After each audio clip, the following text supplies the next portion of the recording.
yourself, on your faith, on your dreams, on your mind, on your health, yeah.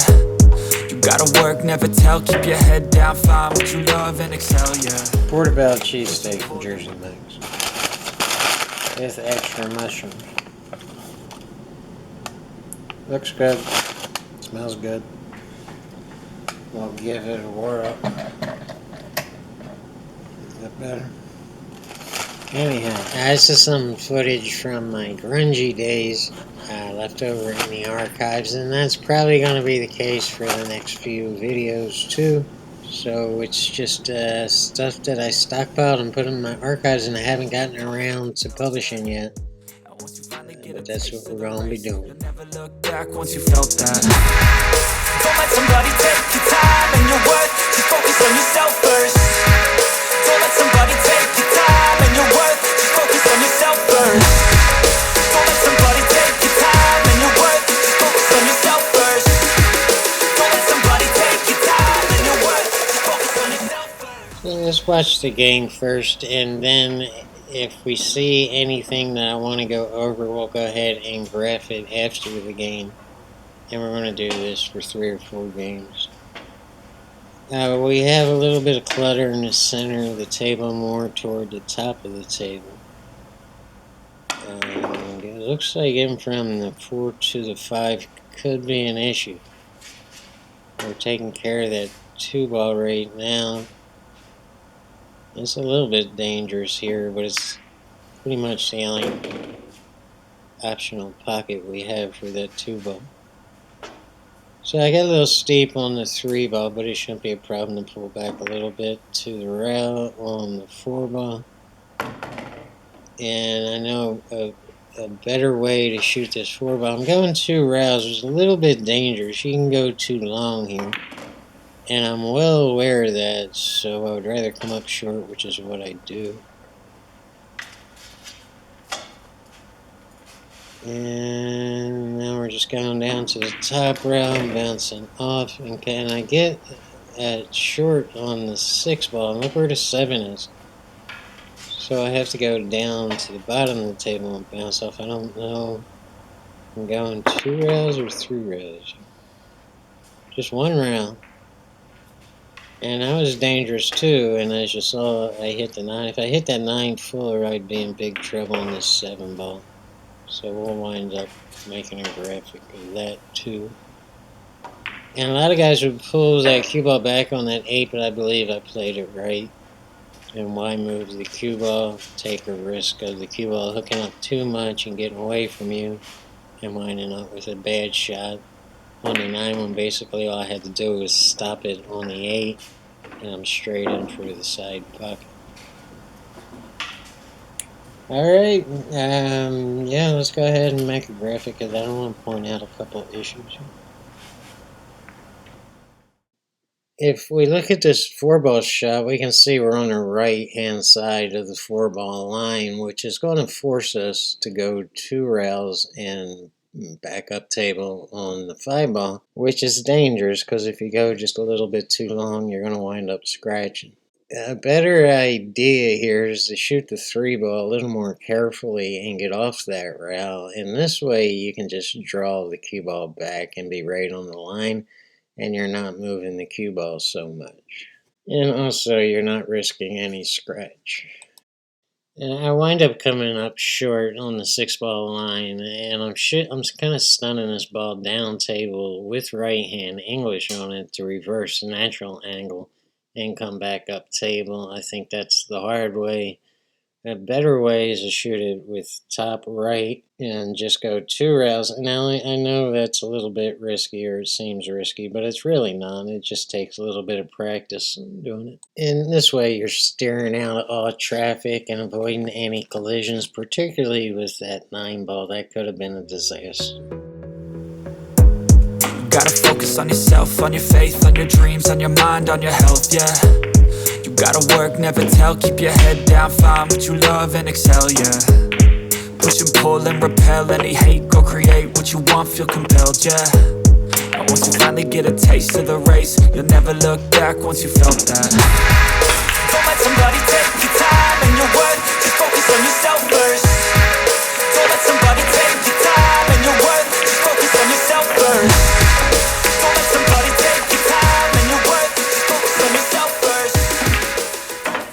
Okay, what do we have here? Balls are spread out pretty nice here, but we're probably going to run into a couple issues. Particularly the 4 to the 5 could be a problem. 6 to the 7, that 9 ball is a big ball and it could wind up getting in the way. Yeah, I'm on the right hand side of the 3 ball, and now, see, here's the problem. I got jacked up on this 8 ball. And that limits, I actually miscued on that 4 ball shot. Yeah, I miscued, but nonetheless, I was limited on what I could do with the cue ball because I was jacked up. I did not put a good stroke on that. Now I have to shoot a long shot on the 5. And this here is risky, and I'm going to bang into the 6.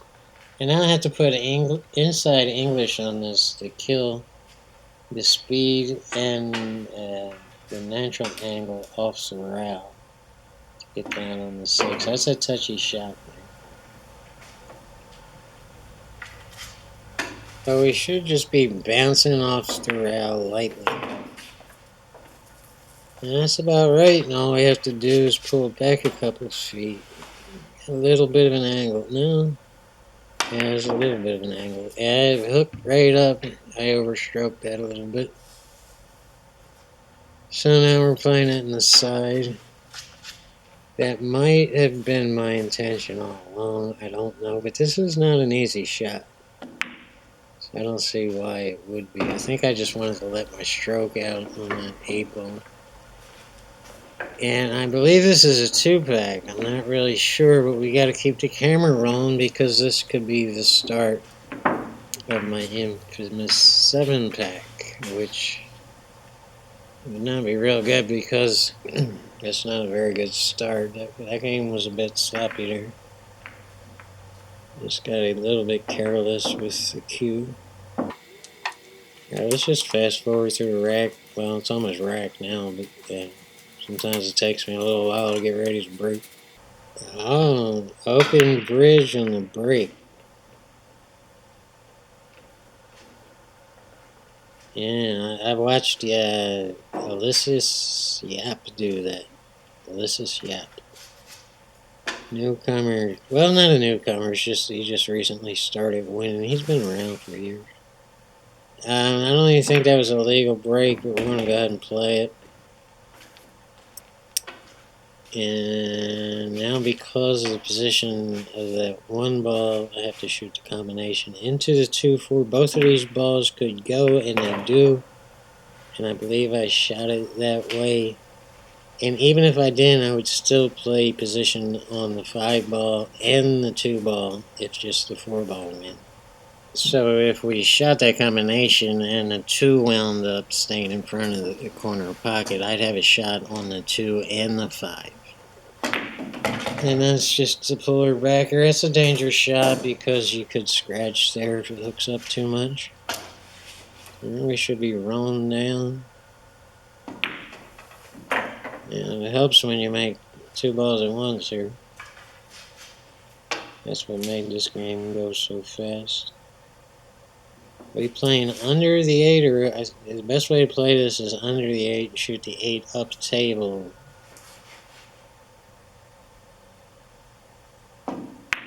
And that's what I did, but I'm getting a little close to my work. All I have to do is roll it up and stop. We're stunning out a little bit. There's another scratch shot. Be careful. Uh-oh. Yeah, we have a lot to talk about, especially in that first rack. So you can see here I get a little bit on the right-hand side of the line, and the best thing to do is just avoid that and stand on the left-hand side of this line. But I wind up just wussing it up, and we get jacked up over the 8 to shoot the 4 ball. A better idea here is just to stun this into the 8 to knock the 8 up table a little bit and get off that rail a little bit to get the right angle on the 4 with plenty of room to shoot the 4 and get right on the 5. And here's what we're left on the 6 ball. And if you just shoot this naturally or with just a little bit of right hand English, you're going to wind up going into the 7 ball, and that could end up a total disaster for you. So the correct way to shoot this is with inside English or left hand English on this, because you want to kill the angle coming off the left hand side route to get right on the 7 ball. And here's a good example of why I usually avoid combinations. There's just too much going on and too much to think about and consider. And this combination is even more fragile because there's a good chance that both balls are going to go, which means if you wind up with bad position on the 5 ball, you're going to have a whole lot of trouble running this rack out. So because I'm in the perfect position on the 2 to get on the 5 ball, and not just get on it, but get the right position on the 5 ball to get on the 6 ball, I'm deciding to shoot this combination. Now, there's always going to be a chance that you're not going to hit this perfect, and the 2 ball is going to hang up in that corner pocket. So not only do you have to get right on the 5, you need to leave yourself a shot on the 2 ball, just in case the 2 ball does get hung up. So I'm shooting for this position on the 5 ball, but just in case the 2 ball gets hung up, I still have a shot on the 2 ball too.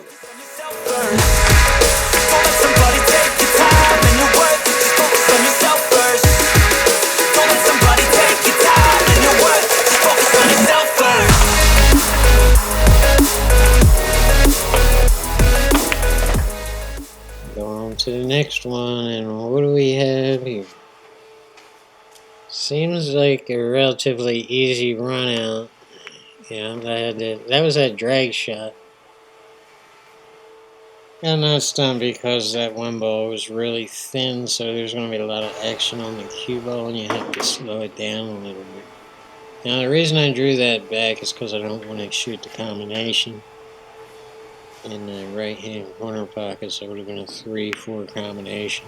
And I will avoid combinations at all costs. It would have been a lot easier to just, pull back a little bit and take a combination. And here I'm going to rail first. And it should be a natural position on the 5 if I don't hit the 9. And I got past the 9. And now I'm just pulling back and taking a 6-ball shot down here in the bottom left-hand corner.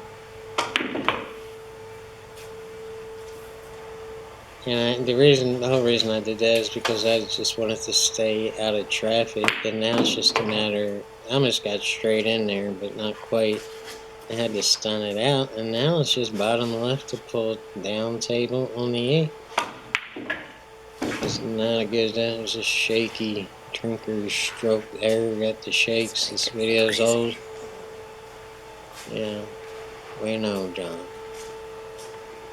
Now it's just one round bouncing out, a little bit at the top right here. Shoot lightly because it's better to come up short, and I say you don't want to go long on that 9 ball. It's better to come up short on the 9 ball.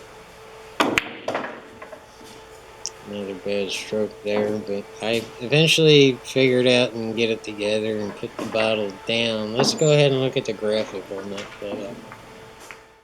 Let's go back and take a look at this 7-ball shot. We can see it's much better to come up short than to go long, and I went way too long on this shot. So if we look at the 8-ball line and we just shoot this 7-ball to just get the center of the table, we wind up with this. And now it's a simple 2-railer to get back online for the 9-ball. That's the safest way to do it, and that's how I recommend doing it. That's good.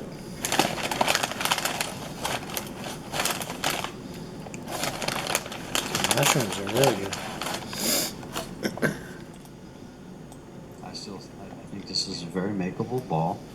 I think if you want to use Fargo as a, I think he makes it all day long. You know what's cool about Jersey Mike's? If you order online,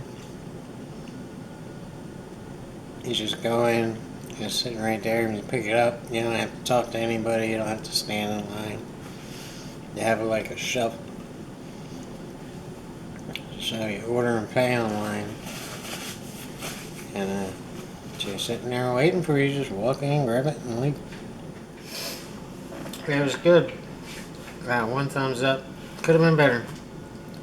Pizza sauce, some Amoroso bread, and wheat beef jam.